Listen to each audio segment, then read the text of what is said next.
Have you ever seen women who are able to efficiently lose weight? They're able to eat the things that they want to eat, whether it's a huge plate of food or maybe it's snacks throughout the day, and they don't gain weight. And you wonder to yourself, why do they have a fast metabolism and I don't? What's wrong with me? Well, today we're talking about all things metabolism and why your metabolism may actually be slow and what contributes to that, so that you can really look at the root cause of what might make your metabolism a bit slower, why you may not be utilizing the calories that you're eating every day, or why you might not be burning as many calories as you want, keeping you from the weight loss and the body that you deserve. If you don't know me, my name is Sara Childers. I'm a registered dietitian who works with women who have PCOS, hormone issues, and thyroid issues, and who just want to lose weight in general, to be healthier, have more energy, more vibrancy, and to really be what I call fully feminine. And today I'm going to walk through all the obvious and not so obvious reasons why somebody might have a slowed metabolism. The first thing that I want to talk about are the more obvious reasons why somebody may have a slow metabolism. The first thing is simple: overeating. And this is something I see with so many clients. I get so many clients that come into my practice and they're like, Sara, I don't get why I can't lose weight. Like, I'm going to the gym, I feel like I'm not eating that much, but they're not counting their calories. They've never attempted to count their calories, and maybe it's because they're scared or they feel like counting calories may feel too restrictive.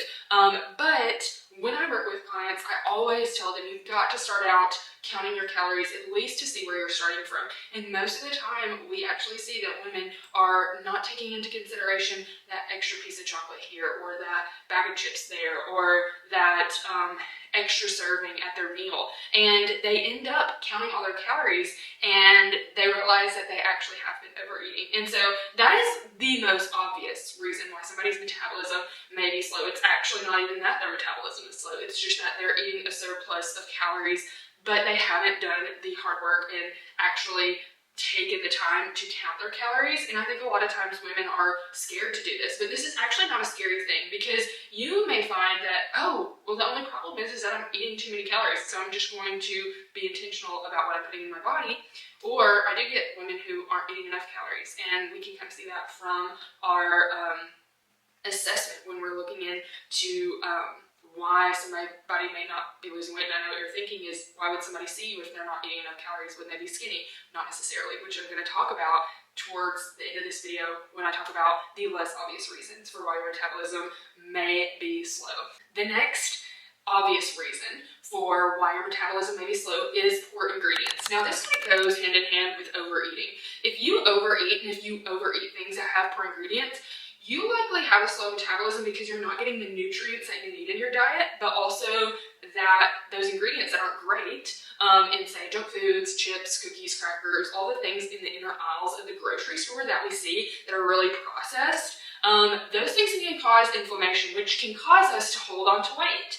And if we don't have all the nutrients, all the vitamins, and all the minerals that we need in our diet, that will actually contribute to our thyroid being suppressed and us not being able to burn as many calories at rest. So oftentimes, if we switch someone's food out, say they're eating 1,800 calories of pure junk, a lot of carbs, a lot of fat, not a lot of protein, and we switch and they have 1,800 calories, the same amount of calories every day, but they have it high quality foods, shopping on the perimeter of the grocery store, they're eating high protein, they're eating more complex carbs, less gluten and grains, and more fruits, vegetables, things like that, they will see weight loss. And that is just because their ingredients are good and the proportions of what they're eating as far as protein, carbs to fat go, those are good.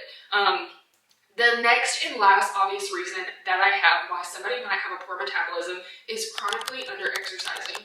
I know that in the last year or so, it's been such a hot topic to stop vigorous exercise if you're someone who has PCOS, and if you're someone who's trying to regulate your cortisol and your hormones and everything like that. But I just want to tell you this, as a personal trainer, a dietitian, somebody who has been in this field for longer than this fad has been going on, I do want to tell you, yes, some women need to have more slow movements. Some women really will do better with some sort of like Pilates type movements, and HIIT is really not for everyone.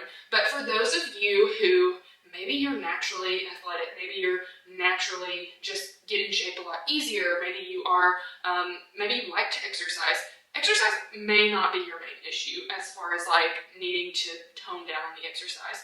We are a very sedentary society.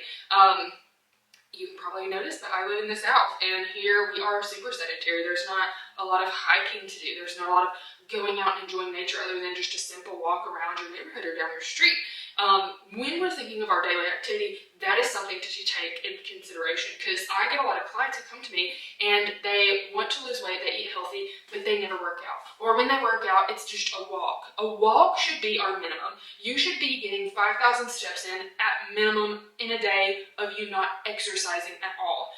The exercise that's going to make the biggest difference for you is going to be the type of exercise that gives you more muscle mass to have more what I call metabolic flexibility. So a lot of people can get in that from doing Pilates if they're coming from a less muscular standpoint. But for those of us who have a lot of natural muscle, I have a lot of natural muscle. I've been an athlete for all the way into college, and then after college I was a personal trainer and fitness instructor, and so I naturally have more muscle. So if I did something like only switch to Pilates for forever and never picked up another weight, I would actually probably lose some muscle mass, and that actually might cause me to gain some weight. So every person is different when it comes to exercise, but if you are someone who is working out 3 days a week and getting in at least 10,000 steps, I know you've probably heard this on Instagram, then you are going to be in a good spot for when it comes to controlling your weight. And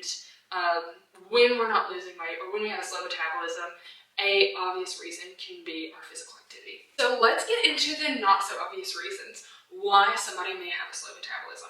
Now, my first 2 reasons kind of go hand in hand in a way. One of them can be a cause of the other, but the first reason that I want to hone in on, because it's one of the most important things, and actually one of the things that I think we get that I think gets overlooked with a lot of women, is stress.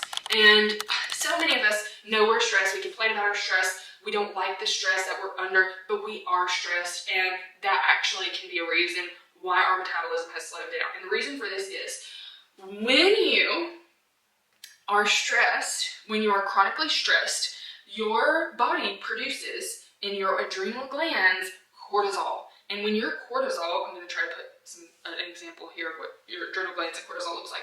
But when your cortisol is high, when you are stressed and your cortisol is released, that suppresses your thyroid.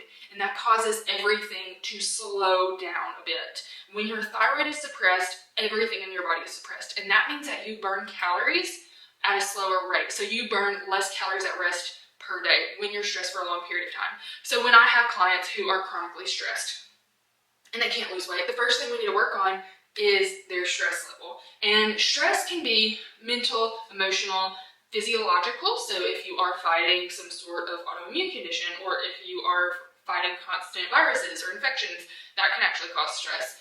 And physical. So if somebody was actually over-exercising and under-eating for how much they're exercising, that can cause stress. The second thing that is not as obvious but kind of works off of this is thyroid function. So if your thyroid is suppressed, that is an underlying cause of you having a slow metabolism. That's why so many women who have thyroid issues, hypothyroid, so a thyroid that is not working as efficiently, have weight gain and usually have weight management issues. Those with hyperthyroid, who have a thyroid who is overworking itself or whatnot, usually are a bit skinnier, just, you know, if we're talking general here. Usually they have trouble gaining weight. But what's interesting about me working with clients who have PCOS and thyroid issues is that the thyroid can suppress the liver, which causes PCOS sometimes. I'm not going to get into it in this video. I'll have an entirely different video just focused on that. But a lot of times when people have PCOS and thyroid issues, they have estrogen issues and like thyroid issues. So someone with PCOS may develop hypothyroidism, someone with hypothyroidism may develop PCOS, vice versa. So really the root of it is that their thyroid is not working as well as it should be. And yes, stress is a huge reason for this. Stress is actually a root cause of hypothyroidism, because when you're stressed and when your cortisol is high, that suppresses your thyroid function. But there's also other things that can suppress thyroid function. It can be lack of good ingredients, like I mentioned earlier, not having enough iodine, selenium, zinc in your diet. Also, things like gut issues can be a reason for poor thyroid function. And that kind of does go back to your ingredients and what type of foods you're putting in your body and everything like that. The thyroid can also be suppressed because of liver function. So if you have PCOS, that can be an issue. If you have a lot of estrogen stored in your liver, which I'll have a video on, that can be a reason why your thyroid is suppressed. But either way, it's good to work with a practitioner, get a thyroid panel done if possible. I work with clients in my Fully Feminine program. This is a self-paced program. I actually have 2 tiers. So I have a self-paced program where you can do most of the groundwork. You can do the foundational work on your own pace. You'll have access to this for up to 2 years. You'll be able to transform with that. But also I do have a program where you can get the same material, but you can work one-on-one with me and also get some testing along with that in order for us to transform your health from the ground up. So really getting to the root cause of everything, and we work with a lot of thyroid PCOS clients in these containers. The third not so obvious reason is chronic undereating. This is actually something I see so often with clients, and especially those who are in more of an older generation. So like Gen X, baby boomer generation, those clients have been through so many diet fads over the years that I think there's so much confusion around what is actually right nutritionally, because they had the food pyramid, then they had low fat diets, then they went into the high protein. They've seen all the diet fads we've had, in the last 20 years, and it actually causes a lot of damage to the body to chronically crash diet for decades at a time. So this is something I see with a lot of clients like that, but I also see with a lot of my hypothyroidism clients who have gained weight chronically over a few years after being diagnosed under eating because they're so scared of gaining weight, but they still end up gaining weight because their metabolism is slow because they have been under eating. So this, in my mind, is eating less than 1,500 calories every day chronically.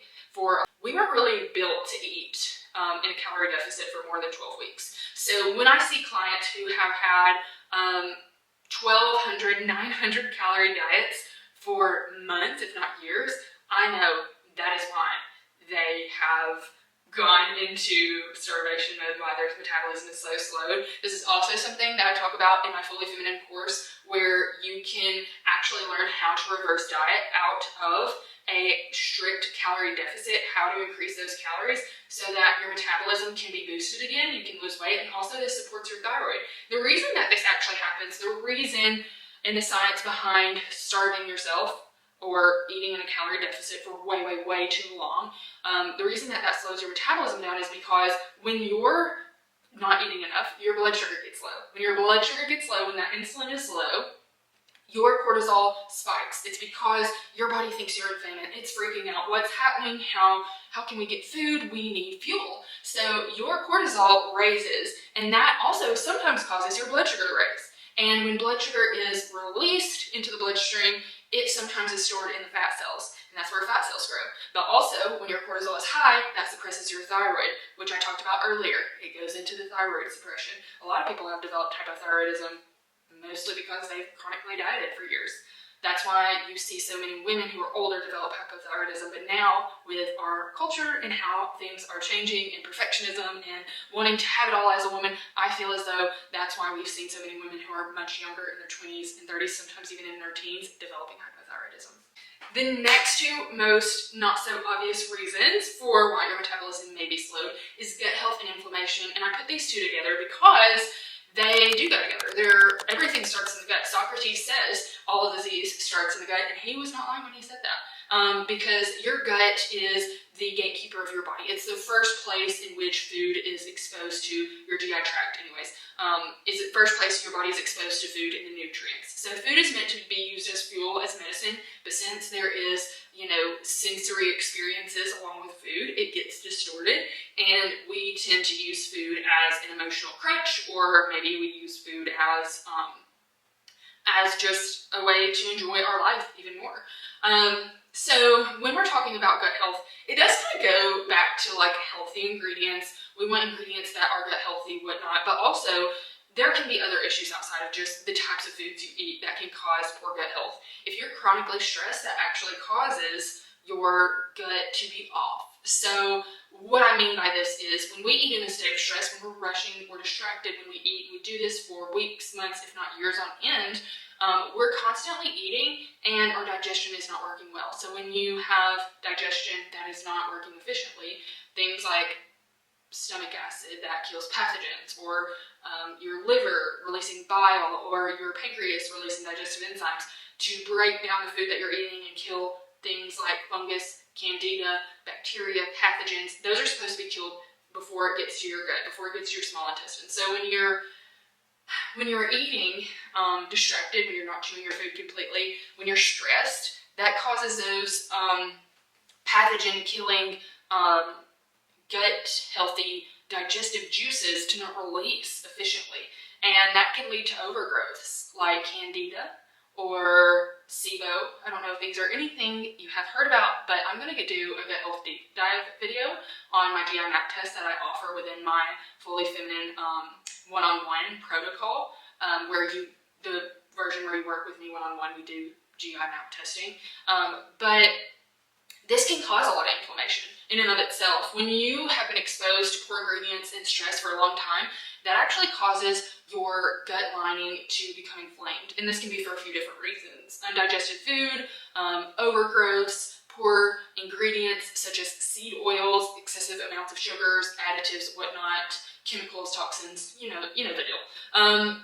When those are exposed to your gut lining, that gut barrier is tightly coiled, and then it becomes a little bit uncoiled, and things that don't belong in the bloodstream get into the bloodstream, causing inflammation, and that's where you have a cascading effect of different things in the body. And the last but not the least, I guess we could say, is estrogen dominance. So too much estrogen, either compared to how much progesterone or testosterone you have, or just too much estrogen in general in your body. So I'll do an entire video on this as well. I have a lot of videos coming for everybody, but when we have really high estrogen levels in our body, we tend to feel bloated, we don't feel good, we have a lot of fluid retention, we have PMS, we have heavy periods, mood swings, sometimes hair loss, poor digestion, all the things. When we have excess estrogen in our body, that can cause our liver to be a bit suppressed, which is so important. It detoxes our bodies of things that we need to get rid of. When our liver is suppressed, it causes toxins can recirculate. It causes a lot of things to slow down. It actually can be a part of thyroid suppression because a lot of thyroid hormones are converted in the liver. So I'm getting really deep here with everything that I'm saying, but when we support our estrogen levels and getting rid of excessive amounts of estrogen through the liver, then our metabolism tends to get a lot better. A lot of people have poor metabolisms because they have estrogen dominance, and that's why so many women with PCOS have trouble with their weight, because a lot of people don't know this, but when there is more estrogen present, that also raises your cortisol levels. So I know if you've listened, if you've gotten this far into the video, I know I've probably lost a few people by now, but if you've gotten this far in the video, you're probably starting to see some patterns and probably starting to see some connections. And I really tried to connect all the dots for you and give you a framework, a 12-phase step checklist, information of videos in my Fully Feminine course. My 12-week Fully Feminine course takes you through how to help all of these different components that I've mentioned in this video thus far, and we sit with estrogen dominance and figure that out in the course, and we have an entire framework for that in the course in and of itself, how to do that, how to support the liver, steps to go through, all the things. And so if you feel like this is you with estrogen dominance, this may be a reason why you're having trouble losing weight. Nothing exists in the body in a vacuum. You don't have acne, poor weight loss, bloating, inflammation. They're not all separated and caused by different things. They can be influenced by different things, but usually the cause is the same. Usually there is an underlying root cause, whether it's poor gut health, poor diet, thyroid issues, stress being at the root of most things. But it's important to see what the root cause can be so that you can work from the ground up and really improve your metabolism and start burning calories at rest, anti-aging, lose weight, all the things. And this is what I teach in my Fully Feminine course. If you're interested, just go to the link below, go to sarachildersnutrition.com, and you'll be able to find the program there and sign up. If this video was helpful for you, thumbs up, subscribe. Also comment anything that you would like to learn, or if you would like to see any testimonials from my past clients. I've had a lot of clients who they don't even feel like they're on a diet when they go through our protocols, because we focus on whole foods, nourishment without restriction first in order to lay the groundwork for somebody to have a good metabolism to then lose weight at the pace that they want to. If you would like to contact me, please go to my website. There's a place there where you can contact me for inquiries about services and things like that. But until next time, I'll see you later.